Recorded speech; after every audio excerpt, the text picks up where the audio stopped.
News only ਵੇਖ ਰਹੇ ਸਾਰੇ ਹੀ ਸਰੋਤਿਆਂ ਨੂੰ ਪਿਆਰ ਭਰੀ ਸਤਿ ਸ਼੍ਰੀ ਅਕਾਲ। ਮੈਂ ਸਤਵਿੰਦਰ ਰੰਧਾਵਾ ਪੰਜਾਬ ਓਨਲੀ ਦੇ ਵਿੱਚ ਤੁਹਾਡਾ ਸਵਾਗਤ ਹੈ। ਸਭ ਤੋਂ ਪਹਿਲਾਂ ਰੁਕ ਕਰਦੇ ਹਾਂ ਅੱਜ ਦੀਆਂ ਸੁਰਖੀਆਂ ਵੱਲ। ਪੰਜਾਬ ਸਰਕਾਰ ਤੇ ਭੜਕੇ ਅਮਨ ਅਰੋੜਾ ਨੇ ਮੁੱਖ ਮੰਤਰੀ ਤੇ ਲਾਏ ਗੰਭੀਰ ਦੋਸ਼। ਕਿਹਾ ਹੜ੍ਹਾਂ ਦੇ ਮੌਸਮ 'ਚ ਜਾਣਬੁੱਝ ਕੇ ਕਪਲੇਬਾਜ਼ੀ ਲਈ ਕੀਤੀ ਜਾਂਦੀ ਹੈ ਨਾਲੀਆਂ ਦੀ ਸਫਾਈ।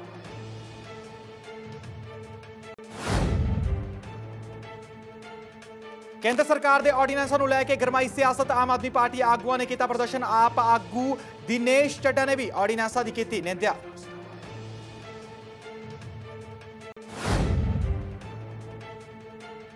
सिद्धू मूसेवाले दीआं वध सकदियां ने मुश्किलां। पंडित राव तरेनवर ने भी सिद्धू मूसेवाला खिलाफ की शिकायत। पंजाब पुलिस भी सिद्धू मूसेवाले के नवे गीत तो हुई नाराज। ਅੰਮ੍ਰਿਤਸਰ 'ਚ ਸਕੇ ਭਰਾ ਨੇ ਕੀਤਾ ਸਕੇ ਭਰਾ ਦਾ ਕਤਲ। ਨਸ਼ੇ ਦੀ ਪੂਰਤੀ ਨੂੰ ਲੈ ਕੇ ਕੀਤਾ ਗਿਆ ਕਤਲ। ਮਾਂ ਦਾ ਰੋ ਰੋ ਹੋਇਆ ਬੁਰਾ ਹਾਲ। ਤੇ ਹੁਣ ਖਬਰਾਂ ਵਿਸਥਾਰ ਨਾਲ। ਸੱਤਾਧਾਰੀ ਕਾਂਗਰਸ ਪਾਰਟੀ ਆਏ ਦਿਨ ਕਿਸੇ ਨਾ ਕਿਸੇ ਮਸਲੇ ਤੇ ਘਿਰਦੀ ਹੀ ਰਹਿੰਦੀ ਹੈ। ਹੁਣ ਆਮ ਆਦਮੀ ਪਾਰਟੀ ਵੱਲੋਂ ਕੈਪਟਨ ਸਰਕਾਰ ਨੂੰ ਇਸ ਮਸਲੇ ਤੇ ਇੱਕ ਵਾਰ ਫੇਰ ਘੇਰਿਆ ਜਾ ਰਿਹਾ ਹੈ। ਲੋਕਲ ਬਾਡੀਜ਼ ਦੀਆਂ ਚੋਣਾਂ ਦੇ ਮਸਲੇ ਲਗਾਤਾਰ ਕੈਪਟਨ ਅਮਰਿੰਦਰ ਸਿੰਘ ਦਾ ਵਿਰੋਧ ਵਧਦਾ ਹੀ ਜਾ ਰਿਹਾ ਹੈ। ਕੀ ਹੈ ਪੂਰਾ ਮਾਮਲਾ, ਆਓ ਜਾਣਦੇ ਇਸ ਖਾਸ ਰਿਪੋਰਟ ਦੇ ਵਿੱਚ। सत्ताधारी कैप्टन अमरिंदर सिंह की सरकार हर दिन किसी ना किसी मसले ते घिरदी ही रहती है। आए दिन कोई ना कोई वर्ग सड़कों ते उधर सरकार विरोध प्रदर्शन करता है। जेकर गल विरोधी पार्टियां की करिए तो शायद ही कोई अजिहा दिन होवे जिस दिन कैप्टन सरकार नूं विरोध प्रदर्शन का सामना ना करना होवे। इस दे चलदियां हुण जेकर आम आदमी पार्टी के सीनियर आगू अमन अरोड़ा की करिए तो अमन अरोड़ा ने लोकल बॉडीज़ दीआं चोणां नूं लैके बोलदिआं कहा है कि कैप्टन सरकार एक पासे कह रही है कि सितंबर के आखिर च पंजाब अंदर कोरोना वायरस का पीक पॉइंट होगा और दूजे पासे अक्तूबर के आखिर च चोणां कराउण जा रही है। अमन अरोड़ा ने कहा कि पंजाब सरकार अजिहा करके विधान सभा चोणां लई तैयारियां करना चाहती है। कल कैप्टन अमरिंदर सिंह की सरकार ने एक फैसला किया जिस दे विच उन्होंने कहा कि पंजाब दी जिन्हां म्यूनसिपल कमेटियां दी चोणां ड्यू हुई पईआं ने वो अक्तूबर एंड दे विच कराउण जा रही है सरकार और इस परपज़ दे लई 1000 करोड़ रुपए जिहड़ा पंजाब सरकार वल्लों इन्हां शहरां दे विच खर्चा जाएगा डेवलपमेंट के उपर ताकि 2022 ਦੀਆਂ ਚੋਣਾਂ ਦਾ ਮਾਹੌਲ ਹੈ ਜਿਹੜਾ ਉਹ ਕਾਂਗਰਸ ਪਾਰਟੀ ਦੇ ਹੱਕ ਦੇ ਵਿੱਚ ਪੱਖ ਦੇ ਵਿੱਚ ਕੀਤਾ ਜਾ ਸਕੇ। ਅਸੀਂ ਜਿੱਥੇ ਇਸ ਗੱਲ ਦੀ ਹਾਮੀ ਭਰਦੇ ਹਾਂ ਕਿ ਡੈਮੋਕ੍ਰੇਸੀ ਜਿਹੜੀ ਉਹ ਗ੍ਰਾਸਰੂਟ ਲੈਵਲ ਤੱਕ ਮਜ਼ਬੂਤ ਹੋਣੀ ਚਾਹੀਦੀ ਹੈ, ਉੱਥੇ ਹੀ ਇਸ ਫੈਸਲੇ ਦੀਆਂ ਦੋ ਗੱਲਾਂ ਨੇ ਜਿਹੜੀਆਂ ਦੋ ਪਹਿਲੂ ਨੇ ਜਿਹੜੇ ਉਹ ਮੈਂ ਸਮਝਦਾ ਕਿ ਕਿਸੇ ਵੀ ਵਿਅਕਤੀ ਦੇ ਸਮਝ ਨਹੀਂ ਆ ਸਕਦੀਆਂ ਹੈਗੀਆਂ। ਨੰਬਰ 1 ਕੈਪਟਨ ਅਮਰਿੰਦਰ ਸਿੰਘ ਜੀ ਖੁਦ ਆਪ ਕਈ ਵਾਰੀ ਕਹਿ ਚੁੱਕੇ ਨੇ ਕਿ ਕਰੋਨਾ ਜਿਹੜਾ ਉਹ ਸੈਪਟੈਂਬਰ ਅਕਤੂਬਰ ਦੇ ਵਿੱਚ ਪੀਕ ਦੇ ਉੱਪਰ ਹੋਏਗਾ। ਹਰ ਰੋਜ਼ ਕੇਸਿਸ ਨੇ ਜਿਹੜੇ ਉਹ ਵਧ ਰਹੇ ਨੇ ਤੇ ਹਾਲਾਤ ਦਿਨ ਪਰ ਦਿਨ ਵੱਧ ਤੋਂ ਬੱਤਰ ਹੁੰਦੇ ਜਾ ਰਹੇ ਨੇ। ਜਿੱਥੇ ਸੋਸ਼ਲ ਗੈਦਰਿੰਗਸ ਦੇ ਉੱਪਰ ਪੰਜਾਬ ਸਰਕਾਰ ਵੱਲੋਂ ਪੂਰਨ ਪਾਬੰਦੀ ਲਾ ਦਿੱਤੀ ਗਈ ਹੈ, ਉੱਥੇ ਹੀ ਜੇ 5 ਬੰਦੇ ਇਕੱਠੇ ਹੋ ਜਾਂਦੇ ਨੇ ਕੋਈ ਮੈਮੋਰੈਂਡਮ ਦੇਣ ਦੇ ਲਈ, ਪ੍ਰੋਟੈਸਟ ਦੇਣ ਦੇ ਲਈ ਜਾਂ ਕਰਨ ਦੇ ਲਈ ਜਾਂ ਆਪਣੀ ਗੱਲ ਸਰਕਾਰ ਤੱਕ ਪਹੁੰਚਾਉਣ ਦੇ ਲਈ ਉਹਨਾਂ ਦੇ ਉੱਪਰ ਪਰਚੇ ਨੇ ਜਿਹੜੇ ਉਹ ਦਰਜ ਕਰ ਦਿੱਤੇ ਜਾਂਦੇ ਨੇ। ਇਹਨਾਂ ਹਾਲਾਤਾਂ ਦੇ ਵਿੱਚ ਕੈਪਟਨ ਅਮਰਿੰਦਰ ਸਿੰਘ ਜੀ ਸਿਰਫ 2022 ਦਾ ਮਾਹੌਲ ਆਪਦੇ ਪੱਖ ਦੇ ਵਿੱਚ ਕਰਨ ਦੇ ਲਈ ਕਿਵੇਂ ਪੰਜਾਬ ਦੇ ਲੋਕਾਂ ਨੂੰ ਕੋਰੋਨਾ ਦੀ ਮਹਾਮਾਰੀ ਦੇ ਮੂੰਹ ਦੇ ਵਿੱਚ ਧੱਕ ਸਕਦੇ ਨੇ, ਇਹ ਮੈਂ ਸਮਝਦਾ ਕਿ ਕਿਸੇ ਵੀ ਵਿਅਕਤੀ ਦੀ ਸਮਝ ਇਹ ਗੱਲ ਨਹੀਂ ਪੈਣੀ ਹੈਗੀ। ਦੂਜੀ ਗੱਲ कैप्टन अमरिंदर सिंह जी खुद आप और मनप्रीत सिंह बादल जी कह चुके हैं कि पंजाब का तकरीबन 30-35% रेवन्यू है जिहड़ा वो इस साल का खत्म हो गया। तकरीबन 26,000 करोड़ रुपए का नुकसान है जिहड़ा कोरोना की वजह करके हो गया। राशन देने नूं सरकार कोल पैसे नहीं हैगे। बसां दे किराए ने जिहड़े वधाए जा रहे ने, बंद पईआं दुकानां फैक्ट्रियां दे बिजली दे बिल ने जिहड़े वो लोकां तों उगराहे जा रहे ने। MBBS दीआं फीसां ने जिहड़ियां वो वित्ती घाटा पूरा करन दे लई ਉਹ ਫੀਸਾਂ ਨੇ ਜਿਹੜੀਆਂ ਵਧਾ ਦਿੱਤੀਆਂ ਗਈਆਂ ਨੇ। ਪੇ ਸਕੇਲਸ ਨੇ ਜਿਹੜੇ ਸਰਕਾਰੀ ਮੁਲਾਜ਼ਮਾਂ ਦੇ ਉਹ ਡਾਊਨਗ੍ਰੇਡ ਕਰ ਦਿੱਤੇ ਨੇ। ਇਹਨਾਂ ਹਾਲਾਤਾਂ ਦੇ ਵਿੱਚ ਸਿਰਫ ਔਰ ਸਿਰਫ ਕਾਂਗਰਸ ਪਾਰਟੀ ਦੀ ਸ਼ਾਖ ਬਚਾ ਕੇ ਰੱਖਣ ਦੇ ਲਈ 2022 ਦੇ ਵਿੱਚ 1000 ਕਰੋੜ ਰੁਪਏ ਕੈਪਟਨ ਅਮਰਿੰਦਰ ਸਿੰਘ ਵੱਲੋਂ ਪੰਜਾਬ ਦੇ ਲੋਕਾਂ ਦਾ ਖਰਾਬ ਕਰਨਾ ਮੈਂ ਸਮਝਦਾ ਕਿਸੇ ਪੱਖੋਂ ਵੀ ਜਾਇਜ਼ ਨਹੀਂ ਹੈ। ਡਿਵੈਲਪਮੈਂਟ ਉਹ ਹੁੰਦੀ ਹੈ ਜਿਹੜੀ ਸਰਕਾਰ ਬਣਨ ਦੇ ਪਹਿਲੇ ਦਿਨ ਤੋਂ ਅਖੀਰਲੇ ਦਿਨ ਤੱਕ ਰੈਗੂਲਰ ਕੀਤੀ ਜਾਵੇ। ਪਰ ਸਾਨੂੰ ਇਹ ਗੱਲ ਸਮਝ ਨਹੀਂ ਆਉਂਦੀ ਹੈਗੀ ਕਿ ਜਦੋਂ ਚੋਣਾਂ ਹੁੰਦੀਆਂ ਨੇ ਉਦੋਂ ਸਰਕਾਰ ਕੋਲੋਂ ਪੈਸਾ ਪਤਾ ਨਹੀਂ ਕਿਹੜੀ ਪ੍ਰਾਪਰਟੀ ਪੰਜਾਬ ਦੀ ਗਿਰਵੀ ਰੱਖ ਕੇ ਜਾਂ ਗਹਿਣੇ ਰੱਖ ਕੇ ਉਹ ਇਹਨਾਂ ਕੋਲੇ ਆ ਜਾਂਦੇ ਆ, ਪਰ ਉਹ ਜਦੋਂ ਨਾਰਮਲ ਹਾਲਾਤਾਂ ਦੇ ਵਿੱਚ ਪੈਸਾ ਇਹਨਾਂ ਦੇ ਖਜ਼ਾਨੇ ਖਾਲੀ ਹੁੰਦੇ ਨੇ, ਪੈਸਾ ਇਹਨਾਂ ਕੋਲ ਹੁੰਦਾ ਨਹੀਂ ਹੈਗਾ। ਸੋ ਕੈਪਟਨ ਅਮਰਿੰਦਰ ਸਿੰਘ ਜੀ, ਜਿਹੜੀ ਜ਼ਿੰਮੇਵਾਰੀ 2017 ਦੇ ਵਿੱਚ ਲੋਕਾਂ ਨੇ ਤੁਹਾਨੂੰ ਪਹਿਲਾਂ ਮੁੱਖ ਮੰਤਰੀ ਵਜੋਂ ਦਿੱਤੀ ਹੋਈ ਹੈ ਉਹ ਨਿਭਾਓ। 2022 ਦੀ ਫਿਕਰ ਜਿਹੜੀ ਕਿਰਪਾ ਕਰਕੇ ਬਾਅਦ ਦੇ ਵਿੱਚ ਕਰੋ। ਪੰਜਾਬ ਨੂੰ ਪਹਿਲਾਂ ਕੋਰੋਨਾ ਤੋਂ ਬਚਾ ਲਓ, ਇਕਨੋਮੀ ਨੂੰ ਬਚਾ ਲਓ, ਤੇ ਜੇ ਇਹ ਬਚਾ ਲਿਆ ਤੇ ਫਿਰ ਸ਼ਾਇਦ ਥੋੜੇ ਬਹੁਤ ਸਾਹ ਨੇ ਜਿਹੜੇ ਉਹ ਕਾਂਗਰਸ ਪਾਰਟੀ ਦੇ 22 ਦੇ ਵਿੱਚ ਵੀ ਚੱਲਦੇ ਰਹਿ ਜਾਣਗੇ। ਇਸ ਦੇ ਨਾਲ ਅਮਨ ਅਰੋੜਾ ਨੇ ਮੀਂਹ ਦੇ ਦਿਨਾਂ ਲਈ ਕੀਤੀਆਂ ਜਾਣ ਵਾਲੀਆਂ ਤਿਆਰੀਆਂ ਤੇ ਵੀ ਸਖਤ ਪ੍ਰਤੀਕਿਰਿਆ ਦਿੱਤੀ ਹੈ। ਅਰੋੜਾ ਨੇ ਕਿਹਾ ਹੈ ਕਿ ਉਂਝ ਭਾਵੇਂ ਹੜ੍ਹਾਂ ਦੀ ਮਾਰ ਤੋਂ ਪੰਜਾਬ ਨੂੰ ਬਚਾਉਣ ਲਈ ਕੈਪਟਨ ਸਰਕਾਰ ਨਾਲਿਆਂ ਦੀ ਸਫਾਈ ਕਰਵਾ ਰਹੀ ਹੈ, ਇਹ ਗੱਲ ਚੰਗੀ ਹੈ, ਪਰ ਇਹ ਬਹੁਤ ਲੇਟ ਹੋ ਰਿਹਾ ਹੈ। ਉਹਨਾਂ ਕਿਹਾ ਹੈ ਕਿ ਪੰਜਾਬ ਸਰਕਾਰ ਇਹ ਸਫਾਈ ਦਾ ਕੰਮ ਜਾਣ-ਬੁੱਝ ਕੇ ਲੇਟ ਕਰਦੀ ਹੈ ਕਿਉਂਕਿ ਅਜਿਹੇ ਹੰਗਾਮੀ ਹਾਲਾਤਾਂ 'ਚ ਸਹੀ ਢੰਗ ਨਾਲ ਸਫਾਈ ਨਹੀਂ ਹੁੰਦੀ। ਦੇਖੋ, ਗੱਲ ਕੈਪਟਨ ਅਮਰਿੰਦਰ ਸਿੰਘ ਨੇ ਆਸ ਕੈਪਟਨ ਪ੍ਰੋਗਰਾਮ ਦੇ ਵਿੱਚ ਇੱਕ ਸਵਾਲ ਦੇ ਉੱਪਰ ਜਵਾਬ ਦਿੱਤਾ, ਜਿਸ ਦੇ ਵਿੱਚ ਉਹਨਾਂ ਨੇ ਕਿਹਾ ਕਿ ਪੰਜਾਬ ਦੇ ਵਿੱਚ ਇਸ ਵਾਰੀ ਹੜ੍ਹਾਂ ਦੇ ਹਾਲਾਤ ਨੇ ਜਿਹੜੇ ਉਹ ਨਹੀਂ ਬਣਨ ਦਿੱਤੇ ਜਾਣਗੇ, ਜਿਸ ਦੇ ਲਈ 50 ਕਰੋੜ ਰੁਪਏ ਜਿਹੜਾ ਪੰਜਾਬ ਸਰਕਾਰ ਵੱਲੋਂ ਖਰਚਿਆ ਜਾ ਰਿਹਾ ਹੈ ਔਰ 2100 ਕਿਲੋਮੀਟਰ ਵਿੱਚੋਂ 1400 ਕਿਲੋਮੀਟਰ ਡਰੇਨਸ ਨਾਲਿਆਂ ਦੀ ਸਫਾਈ ਹੈ ਜਿਹੜੀ ਉਹ ਸਰਕਾਰ ਵੱਲੋਂ ਕੀਤੀ ਜਾ ਚੁੱਕੀ ਹੈ। ਮੈਂ ਸਮਝਦਾ ਕਿ ਦੇਰ ਆਏ ਦਰੁਸਤ ਆਏ, ਪਰ ਇਹ ਟੂ ਲਿਟਲ ਟੂ ਲੇਟ ਹੈ ਕਿਉਂਕਿ ਜਿਹੜਾ ਇਹ ਕੰਮ ਸਾਫ਼ ਸਫਾਈ ਦਾ ਇਹ ਅੱਜ ਤੋਂ 1 ਮਹੀਨਾ ਪਹਿਲਾਂ ਹੋ ਜਾਣਾ ਚਾਹੀਦਾ ਸੀਗਾ। ਇਹ ਪੰਜਾਬ ਸਰਕਾਰ ਵੱਲੋਂ ਹੁਣ ਇੰਨੀ ਲੇਟ ਕਰਨਾ, ਜਦ ਕਿ ਹਰ ਰੋਜ਼ ਬਾਰਿਸ਼ਾਂ ਪੈ ਰਹੀਆਂ ਨੇ, ਹੜ੍ਹਾਂ ਦਾ ਮਾਹੌਲ ਹੈ ਜਿਹੜਾ ਉਹ ਬਣਿਆ ਪਿਆ। ਮੈਂ ਸਮਝਦਾ ਕਿ ਇਹ ਜਾਣ ਬੁੱਝ ਕੇ ਪੰਜਾਬ ਸਰਕਾਰ ਔਰ ਮਹਿਕਮਾ ਇਹ ਜਾਣ ਬੁੱਝ ਕੇ ਲੇਟ ਕਰਦਾ ਹੈ ਕਿਉਂਕਿ ਜਦੋਂ ਇਸ ਤਰ੍ਹਾਂ ਦੇ ਹੰਗਾਮੀ ਹਾਲਾਤ ਬਣੇ ਹੁੰਦੇ ਨੇ ਉਦੋਂ ਪ੍ਰੋਪਰ ਸਫਾਈਆਂ ਦੀ ਕਰਨ ਦੀ ਬਜਾਏ ਜਾਂ ਬੰਨ ਨੇ ਜਿਹੜੇ ਉਹਨਾਂ ਨੂੰ ਮਜ਼ਬੂਤ ਕਰਨ ਦੀ ਬਜਾਏ ਉਹ ਪੈਸਾ ਜਿਹੜਾ ਬਹੁਤ ਵੱਡੇ ਪੱਧਰ ਦੇ ਉੱਪਰ ਖੁਰਦ-ਪੁਰਦ ਕਰ ਦਿੱਤਾ ਜਾਂਦਾ ਹੈ। ਔਰ ਕੈਪਟਨ ਸਾਹਿਬ ਦਾ ਆਪ ਇਹ ਮੰਨਣਾ ਕਿ ਜਦੋਂ ਜੁਲਾਈ ਨਿਕਲਣ ਵਾਲਾ ਹੋਇਆ ਪਿਆ ਔਰ 1400 ਕਿਲੋਮੀਟਰ ਹੋਇਆ ਸਿਰਫ 2100 ਕਿਲੋਮੀਟਰ ਦੇ ਵਿੱਚੋਂ, ਤੇ ਇਹਦਾ ਮਤਲਬ ਇਹ ਹੈ ਕਿ ਤਕਰੀਬਨ 40-45% ਕੰਮ ਹੈ ਜਿਹੜਾ ਡਰੇਨਾਂ ਦੀ ਸਫਾਈ ਦਾ ਉਹ ਅੱਜ ਵੀ ਪੰਜਾਬ ਸਰਕਾਰ ਵੱਲੋਂ ਹਜੇ ਕਰਨਾ ਬਕਾਇਆ ਹੈ। ਸੋ ਜਿਸ ਦੀ ਵਜ੍ਹਾ ਕਰਕੇ ਮੈਂ ਸਮਝਦਾ ਕਿ ਸਰਕਾਰ ਬਹੁਤ ਲੇਟ ਚੱਲ ਰਹੀ ਹੈ ਔਰ ਸਰਕਾਰ ਦੀ ਨਲਾਇਕੀ ਹੈ ਜਿਹੜੀ ਇਸ ਸੰਬੰਧ ਦੇ ਵਿੱਚ ਕਈ ਵਾਰੀ ਪੰਜਾਬ ਨੇ ਭੁਗਤੀ ਹੈ। ਪਿਛਲੇ ਸਾਲ ਜਿਸ ਤਰੀਕੇ ਦੇ ਹੜ੍ਹ ਪੰਜਾਬ ਨੇ ਦੇਖੇ ਨੇ, ਮੈਂ ਸਮਝਦਾ ਕਿ ਉਹ ਹਾਲਾਤ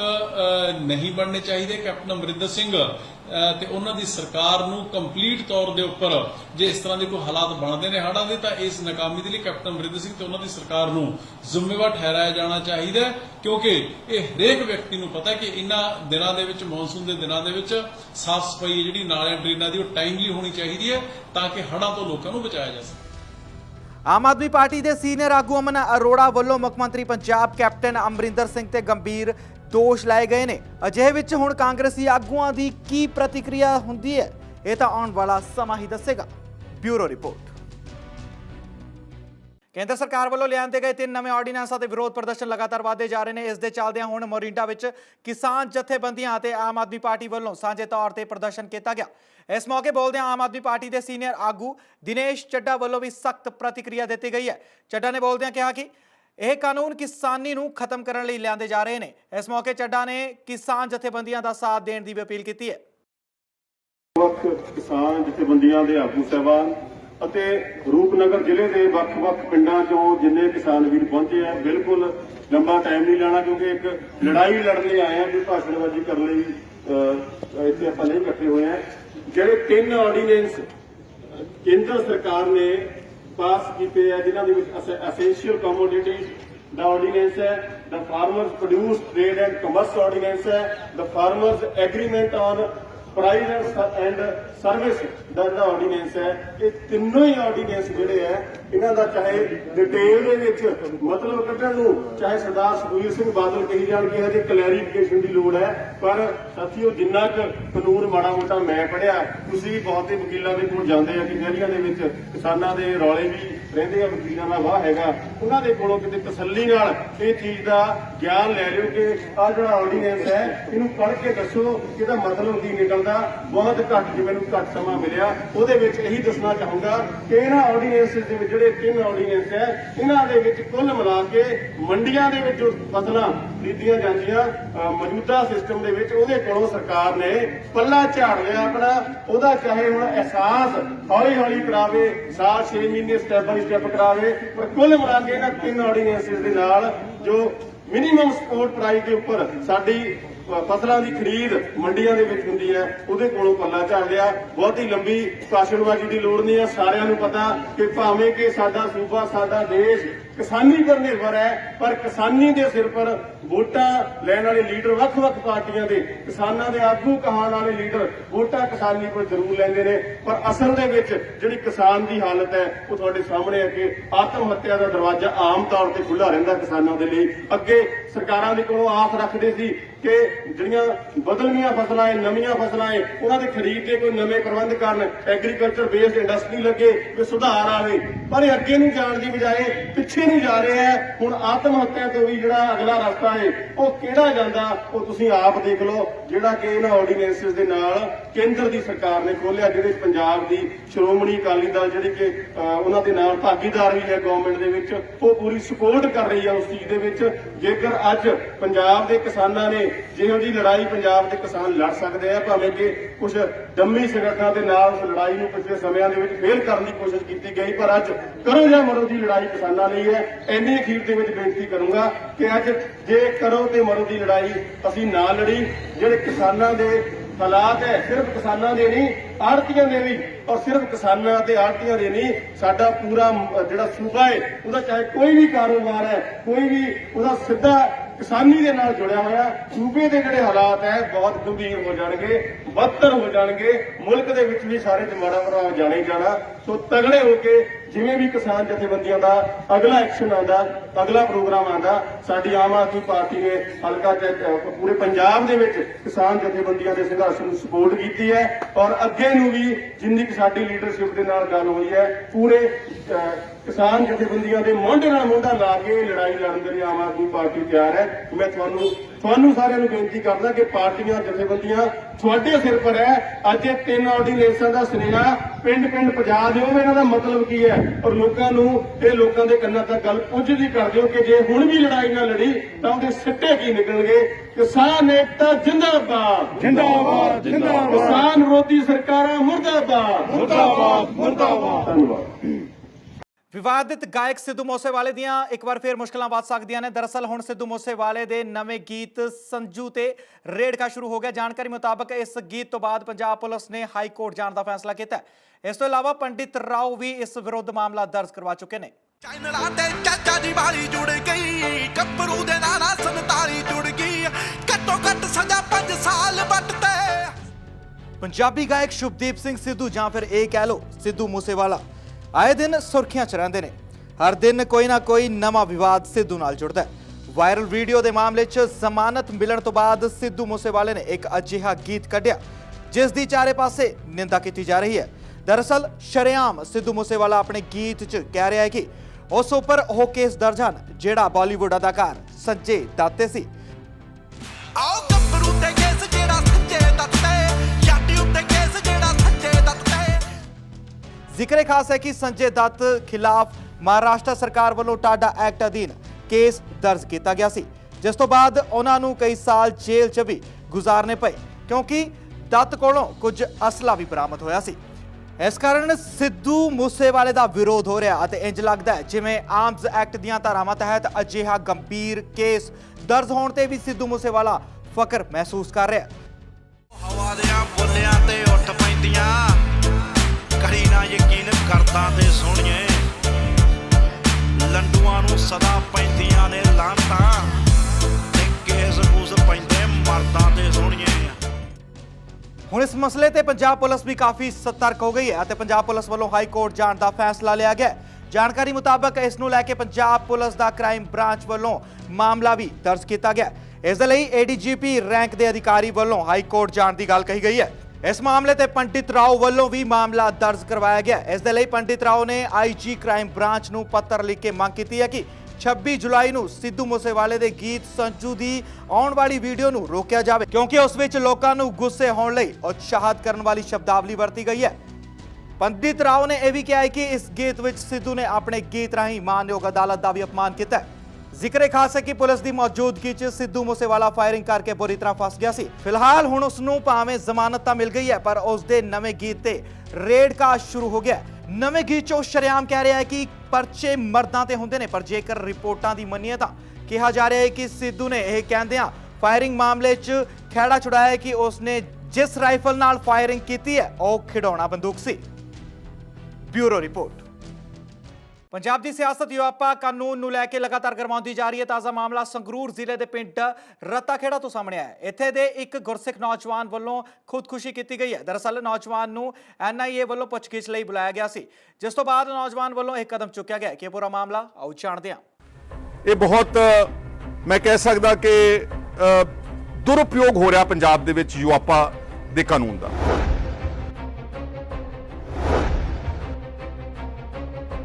ਪਰ ਅੰਕਲ ਜੀ ਮੇਰਾ ਕੋਈ ਸਬੂਤ ਨਹੀਂ ਸੀ, ਕੋਈ ਕੁਛ ਨਹੀਂ ਸੀ, ਪਰ ਮੈਨੂੰ ਨਜਾਇਜ਼ ਜੋੜਿਆ। ਹਾਂਜੀ ਅੰਕਲ ਜੀ ਝੂਠਾ ਕੇਸ ਕੀ ਬਣਾਇਆ ਗਿਆ ਮੇਰੇ ਤੇ, ਝੂਠਾ ਕੇਸ ਕੀ ਬਣਾਇਆ ਗਿਆ ਮੇਰੇ ਤੇ।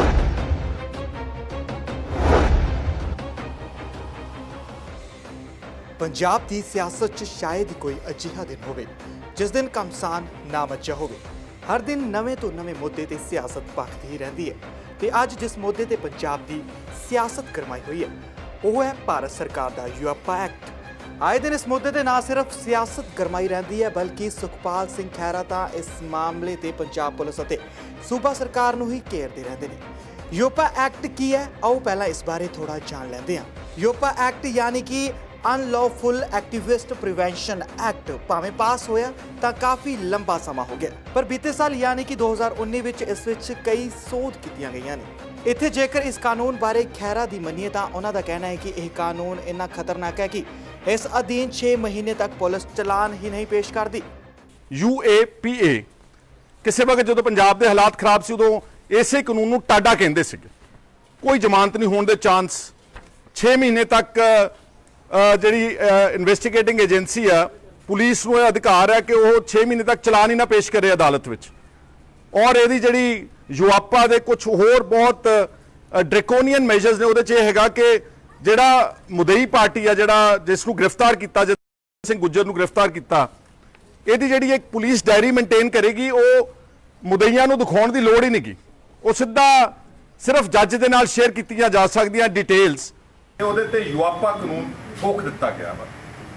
ਯੂਆਪਾ, ਪੋਟਾ, ਟਾਡਾ ਜਿਹਦੇ ਸਾਰੇ ਕਾਨੂੰਨ ਹਕੂਕ ਖੋਏ ਜਾਂਦੇ ਨੇ। ਕਿਸੇ ਵੀ ਆਦਮੀ ਨੂੰ ਪੁਲਿਸ ਅੱਤਵਾਦੀ ਡੈਜ਼ਿਗਨੇਟ ਕਰਕੇ, ਟੈਰਰਿਸਟ ਡਿਕਲੇਅਰ ਕਰਕੇ ਉਹਦੀ ਸੰਪत्ति ਚੱਕ ਸਕਦੀ ਆ।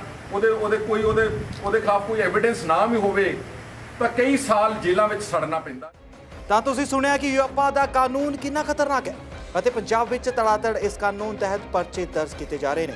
ਜੇਕਰ ਕੁਝ ਝਾਤ ਮਾਰੀਏ ਤਾਂ ਕੁਝ ਹੀ ਦਿਨਾਂ ਵਿਚਕਾਰ ਕਈ ਵਿਅਕਤੀਆਂ ਨੇ ਨਾ ਸਿਰਫ ਖਾਲਿਸਤਾਨ ਸਮਰਥਕ ਦੱਸਦਿਆਂ ਇਸ ਕਾਨੂੰਨ ਤਹਿਤ ਪਰਚੇ ਹੋ ਗਏ ਹਨ ਬਲਕਿ ਲਗਾਤਾਰ ਪੁੱਛਗਿੱਛ ਵੀ ਕੀਤੀ ਜਾ ਰਹੀ ਹੈ। ਪੁਲਤ ਦੇ ਰਹਿਣ ਵਾਲੇ ਜੋਗਿੰਦਰ ਸਿੰਘ ਪਟਿਆਲਾ ਜ਼ਿਲ੍ਹੇ ਦੇ ਪਿੰਡ ਸੇਰਾ ਦੇ ਰਹਿਣ ਵਾਲੇ 26 ਸਾਲਾ ਨੌਜਵਾਨ ਸੁਖਚੈਨ ਸਿੰਘ, ਲਵਪ੍ਰੀਤ ਸਿੰਘ ਅਤੇ ਅੰਮ੍ਰਿਤਪਾਲ ਸਿੰਘ ਹਰਿਆਣਾ ਦੇ ਕੈਥਲ ਜ਼ਿਲ੍ਹੇ ਦੇ ਪਿੰਡ ਸ਼ਾਦੀਪੁਰ ਤੇ ਲਵਪ੍ਰੀਤ ਸਿੰਘ ਖਿਲਾਫ ਪਰਚਾ ਕੀਤਾ ਗਿਆ। ਇੰਨਾ ਹੀ ਨਹੀਂ, ਇਸ ਤੋਂ ਇਲਾਵਾ ਪਿਛਲੇ ਦਿਨੇ ਇੱਕ ਹੋਰ ਜਸਪ੍ਰੀਤ ਸਿੰਘ ਨਾਮ ਦੇ ਵਿਅਕਤੀ ਨੂੰ ਵੀ ਪੁਲਿਸ ਵੱਲੋਂ ਗ੍ਰਿਫਤਾਰ ਕੀਤਾ ਗਿਆ ਸੀ, ਪਰ ਉਸ ਨੂੰ ਹੁਣ ਕੇਸ ਚੋਂ ਡਿਸਚਾਰਜ ਕਰ ਦਿੱਤਾ ਗਿਆ। ਮੇਰਾ ਨਾਮ ਜੀ ਜਸਪ੍ਰੀਤ ਸਿੰਘ ਆ। ਮੇਰੇ ਪਾਪਾ ਨੇਮ ਪਲਵਿੰਦਰ ਸਿੰਘ ਆ। ਸਾਡਾ ਪਿੰਡ ਬੋੜੇਵਾਲ ਅਫਗਾਨਾ ਹੈ। ਸਾਡੇ ਘਰ ਪੁਲਿਸ ਆਈ ਸੀ ਤੇ ਸਾਡੇ ਘਰਦਿਆਂ ਪੁੱਛਿਆ ਕਿ ਕਿਹਦੇ ਕੇਸ 'ਚ ਤੁਸੀਂ ਖੜ ਲੱਗੇ ਹੋ ਇੱਦਾਂ। ਅੰਕਲ ਜੀ ਉਦੋਂ ਵੀ ਮੈਂ ਘਰ ਨਹੀਂ ਸੀ। ਅਗਲੇ ਦਿਨ ਮੁੜ ਕੇ ਮੇਰੇ ਪਾਪਾ ਮੈਨੂੰ ਪੇਸ਼ ਕਰਾ ਕੇ ਆਏ ਉੱਥੇ ਗੁਰਦਾਸਪੁਰ ਸੀਏ ਸਟਾਫ ਕੋਲ। ਅੰਕਲ ਜੀ ਉਹਨਾਂ ਮੁੜ ਕੇ ਪਰਚਾ ਕਰਤਾ ਉੱਥੇ ਤੇ ਮੈਨੂੰ ਖਾਲਿਸਤਾਨ ਲਿਬਰੇਸ਼ਨ ਨਾਲ ਜੋੜ ਦਿੱਤਾ ਗਿਆ। ਉੱਥੇ ਸੀਏ ਸਟਾਫ ਪਟਿਆਲੇ ਕੁੱਟਮਾਰ ਕੀਤੀ ਗਈ ਤੇ ਕਿ ਮਤਲਬ ਖਾਲਿਸਤਾਨ ਲਿਬਰੇਸ਼ਨ ਫੋਰਸ ਨਾਲ ਇਹਨਾਂ ਦਾ ਸੰਬੰਧ ਹੈ। ਪਰ ਅੰਕਲ ਜੀ ਮੇਰਾ ਕੋਈ ਸਬੂਤ ਨਹੀਂ ਸੀ, ਕੋਈ ਕੁਛ ਨਹੀਂ ਸੀ, ਪਰ ਮੈਨੂੰ ਨਜਾਇਜ਼ ਜੋੜਿਆ ਗਿਆ। ਹਾਂਜੀ ਅੰਕਲ ਜੀ ਝੂਠਾ ਕੇਸ ਕੀ ਬਣਾਇਆ ਗਿਆ ਮੇਰੇ ਤੇ। ਇਸ ਦੇ ਨਾਲ ਜਸਪ੍ਰੀਤ ਸਿੰਘ ਦੇ ਪਿਤਾ ਭੁਪਿੰਦਰ ਸਿੰਘ ਨੇ ਦੱਸਿਆ ਕਿ ਪਹਿਲਾਂ ਤਾਂ ਉਹਨਾਂ ਨੂੰ ਪੁਲਿਸ ਵੱਲੋਂ ਇਹ ਕਿਹਾ ਗਿਆ ਕਿ ਜਸਪ੍ਰੀਤ ਕਿਸੇ ਕੁੜੀ ਨਾਲ ਫੋਨ ਜ਼ਰੀਏ ਗਲਤ ਹਰਕਤਾਂ ਕਰਦਾ ਹੈ ਅਤੇ ਫਿਰ ਉਸ ਦਾ ਸੰਬੰਧ ਰੈਫਰੈਂਡਮ 2020 ਨਾਲ ਜੋੜ ਦਿੱਤਾ ਗਿਆ। ਇਹ ਬੱਚੇ ਸਾਡੇ ਨਾਲ ਇਹ ਵਾਰਦਾਤ ਹੋਈ ਆ ਵੀ ਪੁਲਿਸ ਆਈ ਸਾਡੇ ਘਰ, ਸ਼ਾਮਾਂ ਨੂੰ ਉਹਨਾਂ ਰੇਡ ਕੀਤਾ, ਆਂਦੇ ਵੀ ਜਸਪ੍ਰੀਤ ਕਿੱਥੇ ਆ, ਤੇ ਘਰਦਿਆਂ ਨੇ ਆਖਿਆ ਵੀ ਬਾਹਰ ਖੇਤੀਬਾੜੀ ਦਾ ਕੰਮ, ਝੋਨੇ ਦਾ ਸੀਜ਼ਨ ਚੱਲਣ ਡਿਆ ਬਾਹਰ ਆ। ਤੇ ਫਿਰ ਉਹਦੇ ਵਿੱਚੋਂ ਬਾਅਦ ਚੋਂ ਆਂਦੇ ਵੀ ਕੰਮ ਇਹਨਾਂ ਘਰਦਿਆਂ ਪੁੱਛਿਆ ਵੀ ਕੀ ਮਤਲਬ, ਆਂਦੇ ਕਿ ਕੁੜੀ ਨਾਲ ਛੇੜਖਾਨੀ ਕਰਦਾ ਫੋਨ ਤੇ, ਉਹਦੇ ਕਰਕੇ ਆਏ ਆ। ਤੇ 28 ਤਰੀਕ ਨੂੰ ਪੇਸ਼ ਕਰਾਇਆ ਖੁਦ ਆਪ ਜਾ ਕੇ। ਤੇ ਜਦੋਂ 1 ਤਰੀਕ ਨੂੰ ਪੇਪਰ ਤੇ ਸਾਨੂੰ ਉਦੋਂ ਪਤਾ ਲੱਗਾ ਵੀ ਬੱਚੇ ਦੇ ਖਾਲਿਸਤਾਨ ਲਿਬਰੇਸ਼ਨ ਫੋਰਸ ਦਾ ਪਰਚਾ ਬਣਾਤਾ ਇਹਨਾਂ ਨੇ ਸਮਾਣੇ। 16 ਦਿਨਾਂ ਬਾਅਦ ਸਾਡਾ ਬੱਚਾ ਹਰਿਆਣਾ ਦੇ ਦਿੱਤਾ ਤੇ ਘਰ ਆ ਗਿਆ ਲੈਣ ਦਾ ਰਾਤੀ। ਤੇ ਬੱਚੇ ਨੂੰ ਗਲੂਕੋਸ਼ ਲੱਗਦਾ ਰਿਹਾ 5 ਦਿਨ 5 ਬੋਲਾਂ ਗਲੂਕੋਸ਼ ਲੱਗਾ ਵਾ ਤੇ ਉਹਨਾਂ ਦੱਸਿਆ ਵੀ ਰੋਟੀ ਨਹੀਂ ਖਾਂਦੀ, ਬੱਚਾ ਤੁਹਾਡਾ ਬਹੁਤ ਤੰਗ ਪਰੇਸ਼ਾਨ ਬਿਮਾਰ ਆ। ਭਾਜੀ ਸੁਖਪਾਲ ਖਹਿਰੇ ਦਾ ਵੀ ਸਾਨੂੰ ਫੋਨ ਬਾਰ-ਬਾਰ ਆਉਂਦਾ ਰਿਹਾ ਵੀ ਦੱਸੋ ਜੋ ਵੀ ਬਹੁਤ ਸਾਡੀ ਉਹਨਾਂ ਵੀ ਸਪੋਰਟ ਕੀਤੀ ਆ। ਤੇ ਜਦੋਂ ਬੱਚਾ ਲੈਣ ਵੀ ਗਏ ਉਹਨਾਂ ਵੀ ਇਹ ਸਾਨੂੰ ਗੱਲ ਆਖੀ ਆ ਵੀ ਜੇ ਕੋਈ ਸਾਡੀ ਲੋੜ ਹੈ ਤਾਂ ਸਾਨੂੰ ਦੱਸੋ, ਫੋਨ ਨਾਲ ਤੁਹਾਨੂੰ ਸਿੱਧਾ ਮੈਨੂੰ ਕਰ ਸਕਦੇ ਜੋ। ਇਸੇ ਤਰ੍ਹਾਂ ਹੀ ਮਾਨਸਾ ਜ਼ਿਲ੍ਹੇ ਦੇ ਗੁਰਤੇਜ ਸਿੰਘ ਨੂੰ ਵੀ ਦਿੱਲੀ ਪੁਲਿਸ ਵੱਲੋਂ ਗ੍ਰਿਫਤਾਰ ਕੀਤਾ ਗਿਆ ਅਤੇ ਉਸ ਤੇ ਵੀ ਇਹ ਐਕਟ ਲਾਇਆ ਗਿਆ ਕਿ ਆ ਮੇਰੇ ਨਾਲ ਸਾਡੀ ਇੱਕ ਭੈਣ ਆ, ਬੀਬੀ ਤੁਹਾਡਾ ਨਾਮ ਕੀ ਹੈ? ਅੰਮ੍ਰਿਤਪਾਲ ਕੌਰ। ਇਹ ਇਸ ਦਾ ਪਤੀ, ਉਹ ਫੋਟੋ ਵੀ ਲੈ ਉਹਦੀ ਬੇਟੇ, ਉਸ ਦਾ ਪਤੀ ਜਿਹੜਾ ਇਹ ਪਰਿਵਾਰ ਵੀ ਸ਼ਡਿਊਲ ਕਾਸਟ ਹੈ, ਇਹ ਦਲਿਤ ਪਰਿਵਾਰ ਹੈ ਮਾਨਸਾ ਦਾ। ਇਹਦਾ ਪਤੀ ਇੱਕ ਸਧਾਰਨ ਪਲੰਬਿੰਗ ਦਾ ਕੰਮ ਕਰਦਾ ਸੀ, ਪਲੰਬਰ। ਉਸ ਨੂੰ ਇਹ ਹਸਪਤਾਲ ਆਪਰੇਸ਼ਨ ਕਰਾਉਣ ਗਈ ਹੈ, ਹਾਲੇ ਵੀ ਤੁਸੀਂ ਦੇਖ ਸਕਦੇ ਆ ਬੈਗ ਲੱਗਿਆ ਹੋਇਆ ਇਹਦੇ ਨਾਲ। ਔਰ ਇਹਦੇ ਘਰ ਵਾਲੇ ਨੂੰ, ਜਿਸ ਦੀ ਫੋਟੋ ਤੁਸੀਂ ਦੇਖ ਸਕਦੇ, ਬੱਚਾ, ਇਹਦੇ ਬੱਚੇ ਨੇ ਛੋਟੇ ਛੋਟੇ, ਆ ਬੱਚਾ ਨਿੱਕਾ ਬੱਚਾ, 2 ਬੱਚੇ ਨੇ, ਇੱਕ ਛੋਟੀ ਜਿਹੀ ਬੱਚੀ ਹੈ। ਇਹਨਾਂ ਨੂੰ ਇਸ ਪਤੀ ਨੂੰ ਦਿੱਲੀ ਦੀ ਪੁਲਿਸ ਮਾਨਸਾ ਹਸਪੀਟਲ ਤੋਂ ਚੱਕ ਕੇ ਲੈ 24 ਜੂਨ ਨੂੰ। ਅੱਜ ਤੱਕ ਇਹਨਾਂ ਨੂੰ FIR ਦੀ ਕਾਪੀ ਨਹੀਂ ਦਿੱਤੀ, ਇਹਨਾਂ ਨੂੰ ਕੁਝ ਨਹੀਂ ਦੱਸਿਆ ਕਿਹੜੀ ਜੇਲ੍ਹ ਵਿੱਚ ਬੰਦ ਹੈ, ਕਿੱਥੇ ਇਹਨਾਂ ਦੀ ਮੁਲਾਕਾਤ ਹੋਣੀ ਹੈ।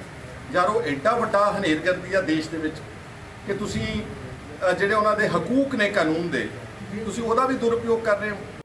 ਇਹ ਸਭ ਵੀ ਭਾਵੇਂ ਕੁਝ ਅਜਿਹੇ ਮਾਮਲੇ ਹਨ ਜੋ ਦਿਲ ਨੂੰ ਅੰਦਰ ਤੱਕ ਹਿਲਾ ਕੇ ਰੱਖ ਦਿੰਦੇ ਨੇ, ਪਰ ਜੋ ਤਾਜ਼ਾ ਮਾਮਲਾ ਸਾਹਮਣੇ ਆਇਆ ਹੈ ਉਹ ਸੰਗਰੂਰ ਜ਼ਿਲ੍ਹੇ ਦੇ ਪਿੰਡ ਰੱਤਾ ਖੇੜਾ ਤੋਂ ਸਾਹਮਣੇ ਆਇਆ, ਜਿੱਥੇ ਕਿ ਰਹਿਣ ਵਾਲੇ ਲਵਪ੍ਰੀਤ ਸਿੰਘ ਨੇ ਪਰੇਸ਼ਾਨ ਹੋ ਕੇ ਖੁਦਕੁਸ਼ੀ ਕਰ ਲਈ।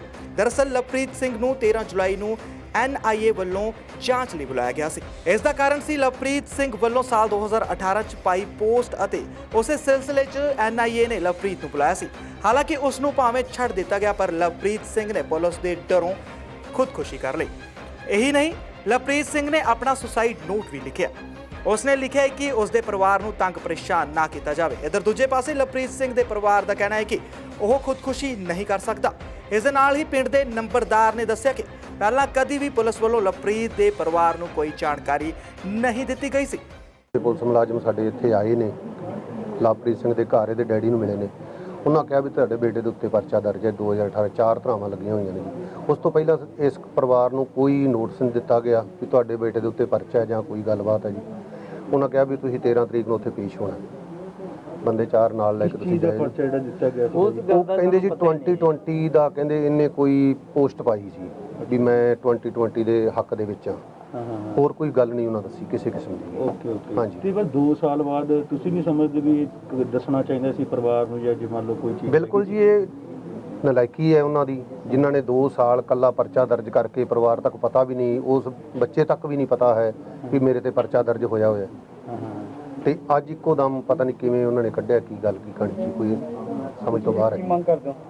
ਅਸੀਂ ਤਾਂ ਇਹ ਮੰਗ ਕਰਦੇ ਹਾਂ ਜੀ ਵੀ ਇਹਦੀ ਜਾਂਚ ਹੋਣੀ ਚਾਹੀਦੀ ਹੈ। ਭਲਾ ਮਾਨਸ ਪਰਿਵਾਰ ਹੈ, ਸ਼ਰੀਫ ਪਰਿਵਾਰ ਹੈ, ਗਰੀਬ ਪਰਿਵਾਰ ਹੈ, ਇਹਨੂੰ ਇਨਸਾਫ ਮਿਲਣਾ ਚਾਹੀਦਾ ਹੈ। ਜਿਹੜਾ ਦੋਸ਼ੀ ਹੈ ਉਹਨੂੰ ਸਖਤ ਤੋਂ ਸਖਤ ਸਜ਼ਾ ਮਿਲਣੀ ਚਾਹੀਦੀ ਹੈ। ਐਨਾ ਹੀ ਨਹੀਂ, ਇਸ ਮੌਕੇ ਵਿਰੋਧੀ ਧਿਰ ਦੇ ਨੇਤਾ ਹਰਪਾਲ ਸਿੰਘ ਚੀਮਾ ਵੀ ਲਵਪ੍ਰੀਤ ਦੇ ਘਰ ਪਹੁੰਚੇ। ਚੀਮਾ ਨੇ ਕਿਹਾ ਕਿ ਬਤੌਰ ਗ੍ਰੰਥੀ ਲਵਪ੍ਰੀਤ ਗੁਰਦੁਆਰਾ ਸਾਹਿਬ 'ਚ ਸੇਵਾ ਨਿਭਾ ਰਿਹਾ ਸੀ। ਚੀਮਾ ਨੇ ਦੱਸਿਆ ਕਿ ਲਵਪ੍ਰੀਤ ਸਿੰਘ ਨੂੰ ਸੰਪੰਨ ਕੀਤੇ ਗਏ ਸਨ ਤਾਂ ਚੰਡੀਗੜ੍ਹ NIA ਨੂੰ ਮਿਲਣ ਤੋਂ ਬਾਅਦ ਉਹ ਗੁਰਦੁਆਰਾ ਅੰਬ ਸਾਹਿਬ ਰੁਕਿਆ ਸੀ, ਜਿੱਥੋਂ ਉਸ ਦੀ ਲਾਸ਼ ਬਰਾਮਦ ਕੀਤੀ ਗਈ ਹੈ। ਦੇਖੋ, ਲਵਪ੍ਰੀਤ ਜਿਹੜਾ ਹੈਗਾ ਬੜਾ ਜਿਹੜਾ ਸੂਝਵਾਨ ਮੁੰਡਾ ਸੀ, ਸਿਆਣਾ ਮੁੰਡਾ ਸੀ। ਗੁਰਦੁਆਰਾ ਸਾਹਿਬ ਪਿੰਡ ਸਹਿਜੜਾ ਜਿਹੜਾ ਬਤੌਰ ਗ੍ਰੰਥੀ ਕੰਮ ਕਰਦਾ ਸੀਗਾ, ਉੱਥੇ ਗ੍ਰੰਥੀ ਦੀਆਂ ਸੇਵਾਵਾਂ ਨਿਭਾ ਰਿਹਾ ਸੀਗਾ। ਉਹਨੂੰ 13 ਤਰੀਕ ਨੂੰ ਨੈਸ਼ਨਲ ਇਨਵੈਸਟੀਗੇਸ਼ਨ ਏਜੰਸੀ ਨੇ ਜਿਹੜਾ ਹੈਗਾ ਸੰਮਨ ਕੀਤਾ ਸੀਗਾ, ਚੰਡੀਗੜ੍ਹ ਬੁਲਾਇਆ ਸੀਗਾ, ਉਹ ਜਾਂਚ ਸ਼ਾਮਲ ਹੋਣ ਗਿਆ ਸੀਗਾ। ਔਰ ਰਾਤ ਨੂੰ ਜਿਹੜਾ ਹੈਗਾ ਉਹ ਗੁਰਦੁਆਰਾ ਅੰਬ ਸਾਹਿਬ ਦੇ ਵਿੱਚ ਠਹਿਰਿਆ ਸੀਗਾ। ਉਸ ਤੋਂ ਬਾਅਦ ਸਵੇਰੇ ਜਿਹੜੀ ਹੈਗੀ ਆ ਲਵਪ੍ਰੀਤ ਦੀ ਲਾਸ਼ ਮਿਲਦੀ ਆ ਕਿ ਉਹਨੇ ਸੁਸਾਈਡ ਕਰ ਲਿਆ। ਬਹੁਤ ਹੀ ਜਿਹੜੀ ਆ ਮਾੜੀ ਗੱਲ ਆ, ਬਹੁਤ ਹੀ ਜਿਹੜੀ ਆ ਮੈਂ ਸਮਝਦਾਗਾ ਇੱਕ ਅਸਹਿਸੀਨ ਗੱਲ ਆ ਗਈ। ਇੱਕ ਨੌਜਵਾਨ ਜਿਹੜਾ ਹੈਗਾ 22-23 ਸਾਲ ਦੀ ਉਮਰ ਦੇ ਵਿੱਚ ਉਹਦੇ ਇਸ ਤਰ੍ਹਾਂ ਭੇਦ ਭਰੀ ਹਾਲਤ ਦੇ ਵਿੱਚ ਮੌਤ ਹੋ ਜਾਣਾ। ਮੈਂ ਇਹਦੀ ਜਿਹੜਾ ਮਾਮਲਾ ਗਾ ਇਹਦੀ ਜਾਂਚ ਦੀ ਮੰਗ ਕਰਦਾ ਕਿ ਇਹਦੀ ਜਾਂਚ ਆ ਜਿਹੜਾ ਹਾਈ ਕੋਰਟ ਦਾ ਸਿਟਿੰਗ ਜੱਜ ਕਰੇ, ਕਿਉਂਕਿ ਨੈਸ਼ਨਲ ਇਨਵੈਸਟੀਗੇਸ਼ਨ ਏਜੰਸੀ ਜਿਹੜੀ ਹੈਗੀ ਆ ਉਸ ਤਰ੍ਹਾਂ ਦੀ ਜਿਹੜੀ ਏਜੰਸੀ ਹੈਗੀ ਉਹਦੇ ਵਿੱਚ ਜਾ ਕੇ ਬੰਦਾ ਜਾਂਚ ਦੇ ਵਿੱਚ ਸ਼ਾਮਲ ਹੋ ਕੇ ਆਉਂਦਾ ਗਾ ਔਰ ਉਸ ਤੋਂ ਬਾਅਦ ਦੀ ਮੌਤ ਹੋ ਜਾਂਦੀ ਆ। ਬਹੁਤ ਹੀ ਸੰਗੀਨ ਮਾਮਲਾ ਗਾ। ਸੋ ਇਹਦੀ ਜਾਂਚ ਆ ਜਿਹੜਾ ਹਾਈ ਕੋਰਟ ਦਾ ਸਿਟਿੰਗ ਜੱਜ ਕਰੇ, ਕਿਉਂਕਿ ਇਸ ਤਰ੍ਹਾਂ ਦੇ ਦਲਿਤ ਪਰਿਵਾਰਾਂ ਨੂੰ, ਮੈਂ ਸਮਝਦਾ ਇਸ ਤਰ੍ਹਾਂ ਦਲਿਤ ਪਰਿਵਾਰਾਂ ਨੂੰ, ਗਰੀਬ ਪਰਿਵਾਰਾਂ ਨੂੰ ਨਿਸ਼ਾਨਾ ਬਣਾਇਆ ਜਾ ਰਿਹਾ ਪੰਜਾਬ ਦੇ ਵਿੱਚ। ਖਾਸ ਤੌਰ ਤੇ UAPA ਦੇ PA ਕਾਨੂੰਨ ਦੇ ਤਹਿਤ ਜਿਹੜਾ ਹੈਗਾ ਨਿਸ਼ਾਨਾ ਬਣਾ ਕੇ ਟਾਰਗੇਟ ਕੀਤਾ ਜਾ ਰਿਹਾ। ਸਰਕਾਰ ਨੂੰ ਚਾਹੀਦਾ ਕਿ ਜਿੰਨੇ ਵੀ ਮਾਮਲੇ ਹੋਏ ਨੇਗੇ ਚਾਹੇ ਰੱਤਾ ਖੇੜਾ ਪਿੰਡ ਦੀ ਗੱਲ ਆ ਜਾਂ ਹੋਰਨਾਂ ਜਗ੍ਹਾ ਦੀ ਗੱਲ ਆ, ਜਿੱਥੇ ਵੀ ਇਸ ਤਰ੍ਹਾਂ ਦੇ ਮਾਮਲੇ ਸਾਹਮਣੇ ਆਏ ਨੇ ਸਾਰਿਆਂ ਦੀ ਜਿਹੜੀ ਜਾਂਚ ਆ ਉਹ ਹਾਈ ਕੋਰਟ ਦਾ ਸਿਟਿੰਗ ਜੱਜ ਕਰੇ। ਲਵਪ੍ਰੀਤ ਸਿੰਘ ਇਸ ਦੀ ਪੋਸਟ ਵੀ ਆਪਣੇ ਸੋਸ਼ਲ ਮੀਡੀਆ ਖਾਤੇ ਤੇ ਸਾਂਝੀ ਕਰਦਿਆਂ ਜਾਂਚ ਦੀ ਮੰਗ ਕੀਤੀ ਹੈ। ਸੁਖਪਾਲ ਸਿੰਘ ਖਹਿਰਾ ਵੱਲੋਂ ਸੋਸ਼ਲ ਮੀਡੀਆ ਰਾਹੀਂ ਲਾਈਵ ਹੋ ਕੇ ਤੇ ਗੁਰਤੇਜ ਸਿੰਘ ਦੇ ਘਰ ਪਹੁੰਚ ਕੇ ਵੀ ਪਰਿਵਾਰ ਦਾ ਹਾਲ ਚਾਲ ਜਾਣਿਆ ਗਿਆ। ਪੰਜਾਬ ਅੰਦਰ ਤਾਂ ਤੁਸੀਂ ਦੇਖਿਆ ਕਿ ਕਿਸ ਤਰ੍ਹਾਂ ਨੌਜਵਾਨਾਂ ਖਿਲਾਫ ਪਰਚੇ ਦਰਜ ਕੀਤੇ ਜਾ ਰਹੇ ਨੇ। ਇੰਨਾ ਹੀ ਨਹੀਂ, ਜੇਕਰ ਸੁਖਪਾਲ ਸਿੰਘ ਖਹਿਰਾ ਦੀ ਮੰਨੀਏ ਤਾਂ ਬਹੁਤ ਸਾਰੇ ਝੂਠੇ ਹੀ ਪਰਚੇ ਦਰਜ ਕੀਤੇ ਜਾ ਰਹੇ ਨੇ। ਤਾਜ਼ਾ ਮਾਮਲਾ ਲਵਪ੍ਰੀਤ ਸਿੰਘ ਦਾ ਸਾਹਮਣੇ ਆਇਆ ਹੈ। ਹੁਣ ਇਸ ਕੇਸ ਦੀ ਅਸਲ ਸੱਚਾਈ ਕੀ ਹੈ, ਇਸ ਗੱਲ ਦੀ ਜਾਂਚ ਹੋਣੀ ਚਾਹੀਦੀ ਹੈ। Bureau report. ਖਬਰਾਂ ਦਾ ਸਿਲਸਿਲਾ ਇਦਾਂ ਹੀ ਜਾਰੀ ਰਹੇਗਾ। ਮਿਲਦੇ ਹਾਂ ਇੱਕ ਨਿੱਕੀ ਜੀ ਬ੍ਰੇਕ ਤੋਂ ਬਾਅਦ।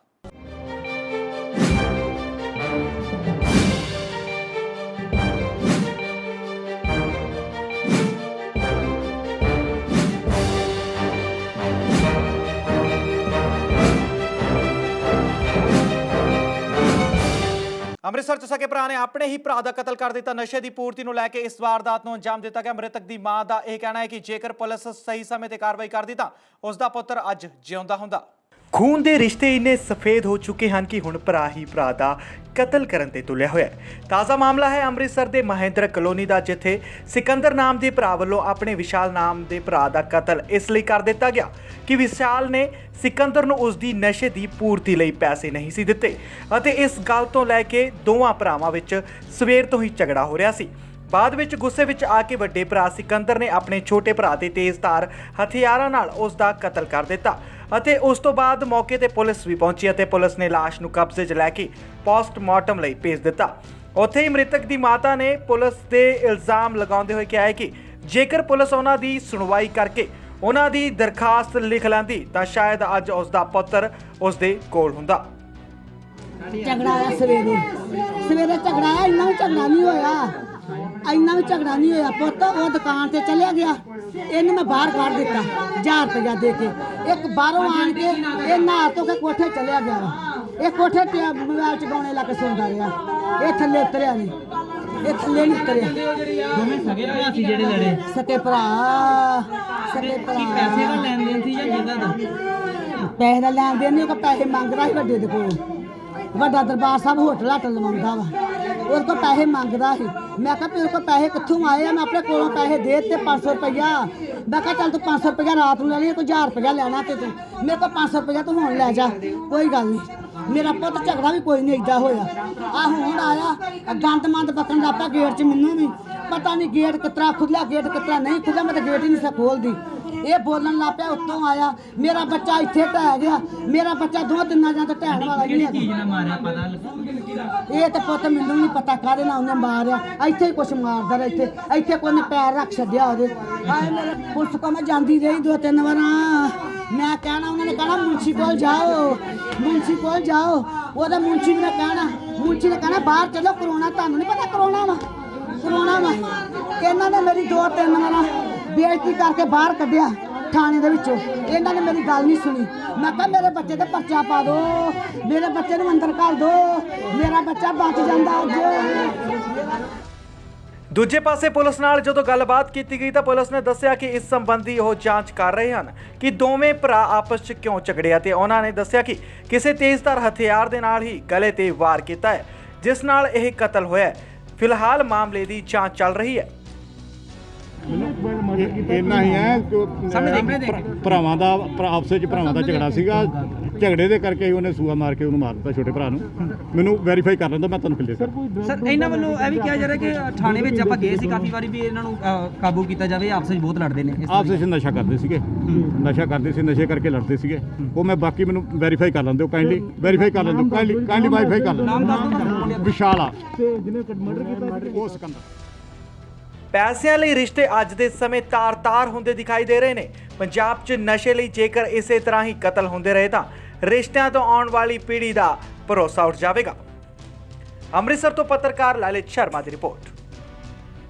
ਕੋਰੋਨਾ ਵਾਇਰਸ ਦਾ ਕਹਿਰ ਪੂਰੇ ਦੇਸ਼ ਅਤੇ ਪੰਜਾਬ ਵਿੱਚ ਜਾਰੀ ਹੈ ਤੇ ਜ਼ਿਲ੍ਹਾ ਗੁਰਦਾਸਪੁਰ ਦੇ ਸ਼ਹਿਰ ਬਟਾਲਾ ਵਿੱਚ ਅੱਜ ਵੀ 2 ਮੌਤਾਂ ਹੋਈਆਂ ਨੇ, ਜਿਨ੍ਹਾਂ 'ਚ ਇੱਕ ਕੋਰੋਨਾ ਪੋਜ਼ਿਟਿਵ ਮਰੀਜ਼ ਜਿਸ ਦਾ ਇਲਾਜ ਅੰਮ੍ਰਿਤਸਰ ਹਸਪਤਾਲ ਵਿੱਚ ਚੱਲ ਰਿਹਾ ਸੀ ਉਸ ਦੀ ਅਤੇ ਇੱਕ ਸ਼ੱਕੀ ਕੋਰੋਨਾ ਮਰੀਜ਼ ਦੀ ਮੌਤ ਹੋਈ ਹੈ। ਉਧਰ ਸਿਹਤ ਵਿਭਾਗ ਨੂੰ ਪ੍ਰਸ਼ਾਸਨ ਵੱਲੋਂ ਐਪਲੀਕੇਸ਼ਨ ਇਤਿਹਾਸ ਜੋ IIT ਚੇਨਈ ਵੱਲੋਂ ਡਿਵੈਲਪ ਕੀਤੀ ਗਈ ਹੈ, ਦੇ ਅਨੁਸਾਰ ਬਟਾਲਾ ਸ਼ਹਿਰ ਦੇ ਕੁਝ ਇਲਾਕੇ ਹਾਈ ਰਿਸਕ ਜ਼ੋਨ ਵਿੱਚ ਪਹੁੰਚ ਗਏ ਹਨ, ਜਿਸ ਦੇ ਚੱਲਦੇ ਸਿਵਲ ਹਸਪਤਾਲ ਦੇ ਡਾਕਟਰਾਂ ਦੀ ਟੀਮ ਵੱਲੋਂ ਬਟਾਲਾ ਵਿੱਚ ਲਗਾਤਾਰ ਲੋਕਾਂ ਦੇ ਸੈਂਪਲ ਲਏ ਜਾ ਰਹੇ ਨੇ। ਸਿਵਲ ਹਸਪਤਾਲ ਬਟਾਲੇ ਦੇ ਐਸਐਮਓ ਡਾਕਟਰ ਸੰਜੀਵ ਪੱਲਾ ਨੇ ਦੱਸਿਆ ਕਿ ਪਿਛਲੇ 2 ਦਿਨ ਦੇ ਅੰਦਰ ਉਹਨਾਂ ਵੱਲੋਂ ਕਰੀਬ 1000 ਲੋਕਾਂ ਦੀ ਸੈਂਪਲਿੰਗ ਕੀਤੀ ਗਈ ਹੈ ਅਤੇ ਉਹਨਾਂ ਨੇ ਦੱਸਿਆ ਕਿ ਇਲਾਕਾ ਵੀ ਹਾਈ ਰਿਸਕ ਤੇ ਹੈ। ਉੱਥੇ ਪ੍ਰਸ਼ਾਸਨ ਵੱਲੋਂ ਪੁਲਿਸ ਨੂੰ ਤਾਇਨਾਤ ਕਰਕੇ ਸੀਲ ਵੀ ਕੀਤਾ ਗਿਆ। ਬਟਾਲੇ ਵਿੱਚ ਅਸੀਂ ਹਾਈ ਰਿਸਕ ਏਰੀਆ ਜਿਹੜਾ ਕਿ ਇਤਿਹਾਸ ਐਪ ਦੇ ਨਾਲ ਐਡਮਿਨਿਸਟ੍ਰੇਸ਼ਨ ਵੱਲੋਂ ਦੱਸਿਆ ਗਿਆ, ਉਸ ਦੇ ਵਿੱਚ ਅਸੀਂ ਆਪਣੀ ਟੀਮਾਂ ਵੱਲੋਂ ਸਰਵੇ ਕਰਵਾਇਆ, ਜਿਸ ਵਿੱਚ ਜੋ ਵੀ ਸਸਪੈਕਟਡ ਮਾਈਲਡ ਸਾਈਨ ਸਿੰਪਟਮ ਜਾਂ ਕੋਈ ਕੰਟੈਕਟ ਦੀ ਹਿਸਟਰੀ ਵਾਲੇ ਜਾਂ ਕੋਈ ਬਹੁਤ ਜ਼ਿਆਦਾ ਮੂਵਮੈਂਟ ਕਰਨ ਵਾਲੇ ਲੋਕ ਜਿਹੜੇ ਸ਼ੱਕ ਦੇ ਆਧਾਰ ਦੇ ਉੱਤੇ ਆਉਂਦੇ ਨੇ, ਉਹਨਾਂ ਦੇ ਅਸੀਂ ਟੈਸਟ ਕਰ ਰਹੇ ਹਾਂ। ਇੱਕ ਗੱਲ ਮੈਂ ਦੱਸਣਾ ਚਾਹਾਂਗਾ ਵੀ ਜਿੰਨਾ ਅਸੀਂ ਟੈਸਟ ਕਰਾਂਗੇ ਓਡੀ ਜਲਦੀ ਅਸੀਂ ਮਰੀਜ਼ ਦੇ ਉੱਤੇ ਪਕੜ ਕਰਾਂਗੇ, ਉਹਨੂੰ ਆਈਸੋਲੇਟ ਕਰਕੇ ਡਿਜ਼ੀਜ਼ ਨੂੰ ਸਪਰੈਡ ਕਰਨ ਤੋਂ ਰੋਕਾਂਗੇ। ਸਾਡੇ ਮਾਨਯੋਗ ਡਿਪਟੀ ਕਮਿਸ਼ਨਰ ਦਾ ਵੀ ਇਹ ਮੰਨਣਾ ਹੈ ਔਰ ਉਹਨਾਂ ਦੇ ਆਦੇਸ਼ ਹਨ ਕਿ ਅਸੀਂ ਵੱਧ ਤੋਂ ਵੱਧ ਸਸਪੈਕਟਡ ਪੇਸ਼ੈਂਟ ਜਾਂ ਸ਼ੱਕੀ ਪੇਸ਼ੈਂਟ ਜਾਂ ਪੇਸ਼ੈਂਟ ਵਿਦ ਕੋਮੋਰਬਿਡਿਟੀਜ਼ ਦੇ ਇਨਵੈਸਟੀਗੇਟ ਕਰਕੇ ਉਹਨਾਂ ਦੀਆਂ ਜਾਨਾਂ ਨੂੰ ਬਚਾਉਣ ਲਈ ਆਪਣਾ ਯਥਾ ਸੰਭਵ ਕੰਮ ਕਰੀਏ। ਔਰ ਅਸੀਂ ਇਸ ਵਿੱਚ ਕਾਫੀ ਕੀਤਾ। ਅਸੀਂ ਕੱਲ੍ਹ ਤੇ ਪਰਸੋਂ ਦੇ ਵਿੱਚ ਅੰਦਾਜ਼ਨ 1000 ਸੈਂਪਲਿੰਗ ਕੀਤੀ ਹੈ ਇਸ ਸ਼ਹਿਰ ਦੇ ਵਿੱਚ। ਨਾਭਾ ਦੀ ਨਵੀਂ ਜ਼ਿਲ੍ਹਾ ਜੇਲ੍ਹ ਵਿੱਚ ਬੀਤੀ ਰਾਤ ਨਾਭਾ ਜੇਲ੍ਹ ਕਾਂਡ ਦੇ ਮੁੱਖ ਮੁਲਜ਼ਮ ਅਤੇ ਖਤਰਨਾਕ ਗੈਂਗਸਟਰ ਕੁਲਪ੍ਰੀਤ ਸਿੰਘ ਉਰਫ ਨੀਟਾ ਦਿਓਲ ਵੱਲੋਂ ਜੇਲ੍ਹ ਦੇ ਅੰਦਰ ਪੱਖੇ ਨਾਲ ਫਾਹਾ ਲੈ ਕੇ ਖੁਦਕੁਸ਼ੀ ਕਰਨ ਦੀ ਕੋਸ਼ਿਸ਼ ਕੀਤੀ ਗਈ, ਜਿਸ ਨੂੰ ਸਿਪਾਹੀ ਸੁਖਚੈਨ ਸਿੰਘ ਨੇ ਨਾਕਾਮ ਕਰ ਦਿੱਤਾ। ਮੌਕੇ ਤੇ ਸਹਾਇਕ ਸੁਪਰਿੰਟੈਂਡੈਂਟ ਸੰਦੀਪ ਸਿੰਘ ਪਹੁੰਚ ਗਏ, ਜਿਨ੍ਹਾਂ ਨੂੰ ਨੀਟਾ ਦਿਓਲ ਨੇ ਦੱਸਿਆ ਕਿ ਮੇਰੀ ਪਤਨੀ ਨੂੰ ਮੋਬਾਈਲ ਬਰਾਮਦ ਹੋਣ ਦੇ ਕੇਸ ਵਿੱਚ ਨਾਮਜ਼ਦ ਕੀਤਾ ਗਿਆ, ਜਿਸ ਕਰਕੇ ਉਹ ਖੁਦਕੁਸ਼ੀ ਕਰ ਰਿਹਾ। ਸਹਾਇਕ ਸੁਪਰਿੰਟੈਂਡੈਂਟ ਅਨੁਸਾਰ 2 ਦਿਨ ਪਹਿਲਾਂ ਇਸ ਗੈਂਗਸਟਰ ਪਾਸੋਂ ਮੋਬਾਈਲ ਬਰਾਮਦ ਹੋਇਆ ਸੀ। ਇਸ ਸਮੇਂ ਇਹ ਬਲਾਕ ਨੰਬਰ 1 ਦੀ ਚੱਕੀ ਨੰਬਰ 3 ਵਿੱਚ ਬੰਦ ਸੀ। ਮੈਕਸਿਮਮ ਸਿਕਿਉਰਿਟੀ ਜ਼ਿਲ੍ਹਾ ਜੇਲ੍ਹ ਵਿੱਚ 27 ਨਵੰਬਰ 2016 ਦੀ ਜੇਲ੍ਹ ਬ੍ਰੇਕ ਦੌਰਾਨ ਨੀਟਾ ਦਿਓਲ ਸਾਜ਼ਿਸ਼ ਕਰਤਾ ਸੀ। ਕੁਝ ਸਮੇਂ ਬਾਅਦ ਪੁਲਿਸ ਨੇ ਨੀਟਾ ਖਿਲਾਫ ਖੁਦਕੁਸ਼ੀ ਕਰਨ ਦੀ ਕੋਸ਼ਿਸ਼ ਕਰਨ ਤੇ ਧਾਰਾ 309 ਆਈਪੀਸੀ ਅਧੀਨ ਮਾਮਲਾ ਦਰਜ ਕਰ ਲਿਆ ਸੀ। ਪੁਲਿਸ ਪ੍ਰੋਡਕਸ਼ਨ ਵਾਰੰਟ ਤੇ ਨੀਟਾ ਨੂੰ ਹਿਰਾਸਤ ਵਿੱਚ ਲੈ ਕੇ ਪੜਤਾਲ ਕਰੇਗੀ। ਦੂਜੇ ਪਾਸੇ ਨੀਟਾ ਨੇ ਵਕੀਲ ਹਰਪ੍ਰੀਤ ਸਿੰਘ ਨੇ ਦੱਸਿਆ ਕਿ ਕੁਲਪ੍ਰੀਤ ਨੀਟਾ ਨੂੰ ਵਾਰ-ਵਾਰ ਸੋਚੀ ਸਮਝੀ ਸਾਜ਼ਿਸ਼ ਅਧੀਨ ਝੂਠੇ ਪੁਲਿਸ ਕੇਸਾਂ ਵਿੱਚ ਫਸਾਇਆ ਜਾ ਰਿਹਾ ਹੈ। ਉਹਨਾਂ ਦੱਸਿਆ ਕਿ ਪਰਿਵਾਰ ਨੂੰ ਸ਼ੱਕ ਹੈ ਕਿ ਨੀਟਾ ਦਿਓਲ ਨੂੰ ਸਾਜ਼ਿਸ਼ ਅਧੀਨ ਮਰਵਾਇਆ ਜਾ ਸਕਦਾ ਹੈ। ਓਕੂ ਵੱਲੋਂ ਇਨਵੈਸਟੀਗੇਸ਼ਨ ਕੀਤੀ ਜਾ ਰਹੀ ਹੈ। ਉਹਦੇ ਸੰਬੰਧ ਵਿੱਚ ਉਹਦਾ 22 ਤਰੀਕ ਦਾ ਹੈਗਾ ਪ੍ਰੋਟੈਕਸ਼ਨ ਵਾਰੰਟ ਵੀ ਜਾਰੀ ਹੋਇਆ ਤੇ ਇੱਕ ਉਹਦੀ ਵਾਈਫ ਹੈ, ਉਹਦੀ ਗਰਲਫ੍ਰੈਂਡ ਆ, ਉਹਨੂੰ ਵੀ ਅਸੀਂ ਇਹਦੇ ਵਿੱਚ ਅਰੈਸਟ ਕੀਤਾ ਹੈਗਾ ਓਕੂ ਵਾਲੀ ਟੀਮ ਨੇ। ਉਹਦੇ ਬਿਹਾਫ ਤੇ ਇਹਨਾਂ ਦੀ ਪੁੱਛਗਿੱਛ ਹੋਣੀ ਹੈ, ਜਿਹੜਾ ਮੋਬਾਈਲ ਮਿਲਿਆ ਤੇ ਉਹ ਕੀ ਹੈ ਗੱਲਬਾਤ ਸਾਰੀ। ਇਸ ਕਰਕੇ ਸਾਨੂੰ ਕੱਲ੍ਹ ਚਿੱਠੀ ਆਈ ਹੈ ਵੀ ਨੀਟਾ ਦਿਓਲ ਨੇ ਬੀਤੀ ਰਾਤ ਨੂੰ 11:30 ਵਜੇ ਸੁਸਾਈਡ ਕਰਨ ਦੀ ਕੋਸ਼ਿਸ਼ ਕੀਤੀ ਹੈ ਪੱਖੇ ਨਾਲ ਲੜ ਕੇ।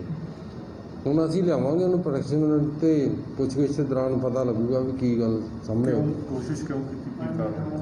ਉਹ ਤਾਂ ਭਾਜੀ ਇਨਵੈਸਟੀਗੇਸ਼ਨ ਪੁੱਛਗਿੱਛ ਕਰਾਂਗੇ ਨਾ, ਉਹਨੂੰ ਲਿਆਵਾਂਗੇ ਵੀ ਉਹਨੇ ਕਿਉਂ ਕੀਤੀ ਹੈ, ਫਿਰ ਪਤਾ ਲੱਗੂ। ਮੋਬਾਈਲ ਵੀ ਬਰਾਮਦ ਕੀਤੇ ਗਏ ਸੀਗੇ 2 ਜਿਹੜੇ। ਜੀ ਮੋਬਾਈਲ ਵੀ ਬਰਾਮਦ ਹੋਏ, ਉਹਦੇ ਵਿੱਚ ਵੀ ਇਹਨਾਂ ਦੀ ਹੈਗੀ ਹੈ ਨਾ। ਤੇ ਹੁਣ ਜਿਹੜੇ ਇਹਨੇ ਫਾਹਾ ਲੈਣ ਦੀ ਕੋਸ਼ਿਸ਼ ਕੀਤੀ ਉਹ 'ਚ ਵੀ ਕੇਸ ਰਜਿਸਟਰ ਕੀਤਾ। ਕਿਸਾਨ ਯੂਨੀਅਨ ਲਖੋਵਾਲ ਵੱਲੋਂ ਜਲੰਧਰ ਦੇ ਪ੍ਰਤਾਪਪੁਰਾ ਵਿੱਚ ਹਜ਼ਾਰਾਂ ਦੀ ਗਿਣਤੀ ਵਿੱਚ ਟਰੈਕਟਰਾਂ ਸਮੇਤ ਕਿਸਾਨਾਂ ਨੇ ਕੇਂਦਰ ਸਰਕਾਰ ਵੱਲੋਂ ਲਿਆਏ ਗਏ ਬਿੱਲਾਂ ਦੇ ਮੱਦੇਨਜ਼ਰ ਰੋਸ ਪ੍ਰਦਰਸ਼ਨ ਕੀਤਾ ਤੇ ਕਿਹਾ ਗਿਆ ਕਿ ਜੇਕਰ ਸਰਕਾਰ ਉਹਨਾਂ ਦੀ ਮੰਗਾਂ ਨਹੀਂ ਮੰਨਦੀ ਤਾਂ ਆਉਣ ਵਾਲੇ ਸਮੇਂ 'ਚ ਸੰਘਰਸ਼ ਹੋਰ ਤੇਜ਼ ਕੀਤਾ ਜਾਵੇਗਾ। ਦੀ ਸਰਕਾਰ ਨੂੰ ਚੇਤਾਵਨੀ ਦੇਣ ਲਈ ਅੱਜ ਇੱਥੇ ਇਕੱਠੇ ਹੋਏ ਆ ਭਾਰਤੀ ਕਿਸਾਨ ਯੂਨੀਅਨ ਲਖੋਵਾਲ। ਉਹਨੂੰ ਦੱਸਣਾ ਚਾਹੁੰਦੇ ਆ ਕਿ ਜੇ ਦੇਸ਼ ਦੇ ਵਿੱਚ ਆਉਣ ਵਾਲੇ 5 ਸਾਲ ਫੇਰ ਰਾਜ ਕਰਨਾ ਤੇ ਜਿਹੜੇ ਕਿਸਾਨਾਂ ਦੇ ਖਿਲਾਫ ਬਿਜਲੀ ਦਾ MFC ਦਾ ਆਰਡੀਨੈਂਸ ਤੇ ਜਾਰੀ ਕੀਤੇ ਉਹਨੂੰ ਵਾਪਸ ਲਵੇ, ਨਹੀਂ ਤਾਂ ਅਸੀਂ ਅੱਜ ਜਦੋਂ ਕਰੋਨਾ ਵਾਇਰਸ ਇਹਦਾ ਖਤਮ ਹੋਈ ਉਸ ਤੋਂ ਬਾਅਦ ਅਸੀਂ ਦਿੱਲੀ ਦੇ ਵਿੱਚ ਜਾ ਕੇ ਬਹੁਤ ਵੱਡਾ ਸੰਘਰਸ਼ ਕਰਾਂਗੇ। ਮੋਦੀ ਨੂੰ ਪਤਾ ਲੱਗ ਜਾਊਗਾ ਕਿ ਕਿਸਾਨ ਹਿੰਦੁਸਤਾਨ ਦਾ ਕਿਸਾਨ ਇਕਜੁੱਟ ਹੋ ਕੇ ਇਹ ਜਿਹੜੀ ਮੋਦੀ ਦੀ ਸਰਕਾਰ ਹੈ ਇਹਨੂੰ ਢਾਵਾਂਗੇ ਤਾਂ ਕਿ ਇਹਨੂੰ ਪਤਾ ਲੱਗ ਜਾਵੇ ਆਉਣ ਵਾਲੇ ਸਮੇਂ 'ਚ ਬਾਕੀ ਵੀ ਪਾਰਟੀਆਂ ਨੂੰ। ਲੁਧਿਆਣਾ ਦੇ ਪੌਸ਼ ਇਲਾਕੇ ਰਾਜਗੁਰੂ ਨਗਰ 'ਚ ਬੀਤੇ ਦਿਨ ਸ਼ਾਮ ਨੂੰ ਉਸ ਵੇਲੇ ਵਿਵਾਦ ਖੜਾ ਹੋ ਗਿਆ ਜਦੋਂ ਇੱਕ ਕੋਠੀ ਦੇ ਮਾਲਕ ਨੇ ਗਲੀ 'ਚ ਖੜੇ ਦਰਖਤਾਂ ਨੂੰ ਕਟਵਾ ਦਿੱਤਾ। ਇਸ ਦੌਰਾਨ ਹਾਈ ਵੋਲਟੇਜ ਤਾਰਾਂ ਵੀ ਹੇਠਾਂ ਡਿੱਗ ਗਈਆਂ ਅਤੇ ਵੱਡਾ ਹਾਦਸਾ ਹੋਣ ਤੋਂ ਟਲ ਗਿਆ, ਜਿਸ ਦਾ ਕਲੋਨੀ ਦੇ ਹੋਰ ਲੋਕਾਂ ਨੇ ਵਿਰੋਧ ਕੀਤਾ ਅਤੇ ਮੌਕੇ ਤੇ ਬਿਜਲੀ ਵਿਭਾਗ ਦੀ ਟੀਮ ਵੀ ਪਹੁੰਚੀ। ਇਲਾਕੇ ਦੀ ਲਾਈਟ ਗੁੱਲ ਹੋ ਗਈ। ਕਲੋਨੀ ਵਾਸੀਆਂ ਨੇ ਜਦੋਂ ਇਸ ਪੂਰੇ ਮਾਮਲੇ ਦੀ ਵੀਡੀਓ ਬਣਾਈ ਤਾਂ ਦਰਖਤ ਕਟਾਉਣ ਵਾਲਿਆਂ ਵੱਲੋਂ ਫੋਨ ਖੋਇਆ ਗਿਆ ਅਤੇ ਇਸ ਦੌਰਾਨ ਹੱਥੋਂ-ਪਾਈ ਵੀ ਕੀਤੀ ਗਈ। ਕਲੋਨੀ ਵਾਸੀਆਂ ਨੇ ਇਹ ਕਿਹਾ ਕਿ ਸਰਕਾਰੀ ਪ੍ਰਾਪਰਟੀ 'ਚ ਖੜੇ ਇਹਨਾਂ ਦਰਖਤਾਂ ਨੂੰ ਗੈਰ ਕਾਨੂੰਨੀ ਢੰਗ ਨਾਲ ਕਟਵਾਇਆ ਗਿਆ। ਇਸ ਸੰਬੰਧੀ ਕਾਰਵਾਈ ਹੋਣੀ ਚਾਹੀਦੀ ਹੈ। ਮਨਚੰਦਾ ਸਾਹਮਣੇ ਆ ਜਿਹੜੀ ਰਾਜਮੂਰ ਸਾਡੀ ਪਿੰਕ ਫਲੈਟ ਦੀ ਇੱਕ ਸੜਕ ਹੈ, ਉਹਦੀ ਬੈਕ ਸਾਈਡ ਤੇ ਪੇੜ ਸੀ। ਇੱਥੇ ਮਨਚੰਦਾ ਕੋਠੀ ਨੰਬਰ ਪਤਾ ਨਹੀਂ ਕਿੰਨਾ ਨੰਬਰ 5 ਨੰਬਰ ਕੋਠੀ ਵਾਲਿਆਂ ਨੇ ਇਹ 5 ਦਰਖਤ ਜਿਹੜੇ ਕਟਵਾਤੇ ਨੇ ਤੇ ਸਾਡੇ ਇੱਕ ਆਫਿਸਰ ਮੈਂਬਰ ਉਹਨਾਂ ਨੂੰ ਆ ਕੇ ਮੂਵੀ ਬਣਾਉਣ ਲੱਗੇ ਤੇ ਉਹ ਤਾਰ ਜਿੱਥੋਂ ਤਾਰ ਆ ਰਹੀ ਸੀ ਉੱਥੇ ਵੀ ਕਿੱਥੋਂ ਆ ਰਹੀ ਹੈ, ਉਹਨਾਂ ਦੇ ਥੱਪੜ ਮਾਰਿਆ ਤੇ ਉਹਨਾਂ ਦੇ ਮੋਬਾਈਲ ਖੋ ਕੇ ਲੈ ਗਏ ਔਰ ਮਿਸਬੀਹੇਵ ਕੀਤਾ। ਆ ਟਰਾਲੀ ਖੜੀ ਹੈ ਇੱਥੇ, ਠੀਕ ਹੈ ਨਾ, ਸਾਰਾ ਤੇ ਲੱਕੜ ਸਾਰੀ ਆਲਰੇਡੀ ਸੇਲ ਕਰਤੀ ਪਿਆ, ਤੁਸੀਂ ਲੱਕੜ ਲੱਗੀ ਤੇ ਇਹ ਰਸਤੇ 'ਚ ਖੜੇ ਸੀ ਦਰਖਤ ਕਿਹਨਾਂ ਦੇ ਦਰਖਤ ਹੈ? ਰਸਤੇ ਇਹ ਸੜਕ ਦੇ ਨਾਲ ਆਏ ਹੋਏ ਨੇ ਸਾਰੇ ਦਰਖਤ ਗਵਰਨਮੈਂਟ ਦੇ ਤਾਂ ਕਿਸੇ ਦੀ ਪਰਸਨਲ ਪ੍ਰਾਪਰਟੀ ਕੋਈ ਨਹੀਂ। ਤੇ ਹੁਣ ਇਹ ਤਾਰਾਂ ਦਾ ਵੀ ਕੋਈ ਨੁਕਸਾਨ ਹੋਇਆ? ਤਾਰਾਂ ਦਾ ਨੁਕਸਾਨ ਆ, ਬਿਜਲੀ ਦੀ 11,000 ਵਾਟ ਦੀ ਤਾਰ ਆ ਜਾ ਰਹੀ ਹੈ, ਟੁੱਟ ਗਈ ਆ, ਸਾਰੀ ਬਿਜਲੀ ਚਲੀ ਗਈ ਆ ਤੇ ਬਾਕੀ ਕੇਬਲ ਦੀਆਂ ਤਾਰਾਂ ਤੋਂ ਸਾਰੀ ਟੁੱਟੀਆਂ ਪਈਆਂ ਨੇ। ਤੇ ਕੀ ਹੁਣ ਇਨਸਾਫ ਦੀ ਮੰਗ ਕੀ ਕਰਦੇ ਹੋ? ਇਨਸਾਫ ਦੀ ਅਸੀਂ ਕਹਿੰਦੇ ਜੋ ਕਾਨੂੰਨੀ ਕਾਰਵਾਈ ਤੋਂ ਉਹਨਾਂ ਦੇ ਖਿਲਾਫ ਹੋਣੀ ਚਾਹੀਦੀ ਹੈ। मेरा नाम है जी मधुसूदन जुल्का। सर क्या हुआ है आज? ये शाम को हम लोग इधर सैर कर रहे थे क्योंकि हमारे आज शाम को यहाँ पे थोड़ा सैर अपने इलाके में ही करते हैं अलग अलग घूम के, तो एकदम से हमें फ़ोन आया भी कि यहाँ पे कोई पेड़ हमारे काट रहा है।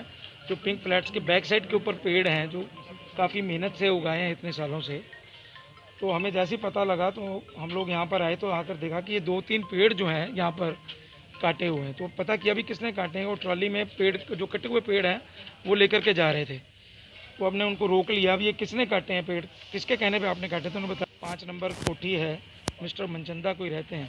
जब उनसे हमने पूछा कि आपने ये पेड़ किसकी इजाज़त से काटे हैं, तो उन्होंने कहा जी हाँ, मेरे को किसी की इजाज़त लेने की जरूरत नहीं है, आप कौन होते हो हमारे से पूछने वाले।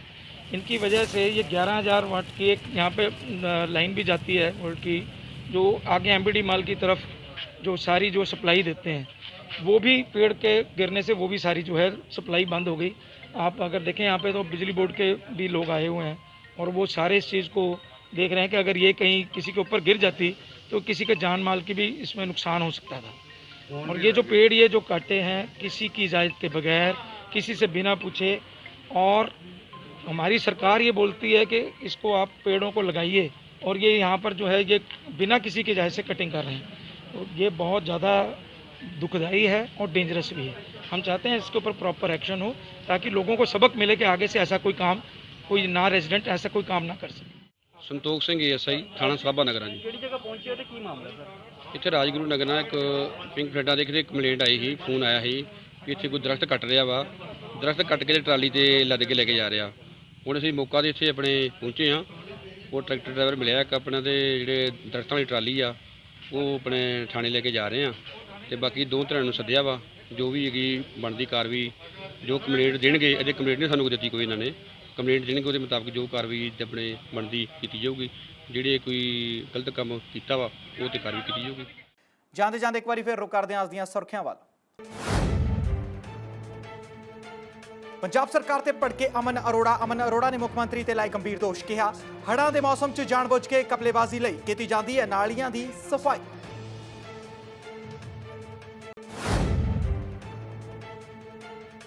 ਕੇਂਦਰ ਸਰਕਾਰ ਦੇ ਆਰਡੀਨੈਂਸਾਂ ਨੂੰ ਲੈ ਕੇ ਗਰਮਾਈ ਸਿਆਸਤ। ਆਮ ਆਦਮੀ ਪਾਰਟੀ ਆਗੂਆਂ ਨੇ ਕੀਤਾ ਪ੍ਰਦਰਸ਼ਨ। ਆਪ ਆਗੂ ਦਿਨੇਸ਼ ਚੱਡਾ ਨੇ ਵੀ ਆਰਡੀਨੈਂਸਾਂ ਦੀ ਕੀਤੀ ਨਿੰਦਿਆ।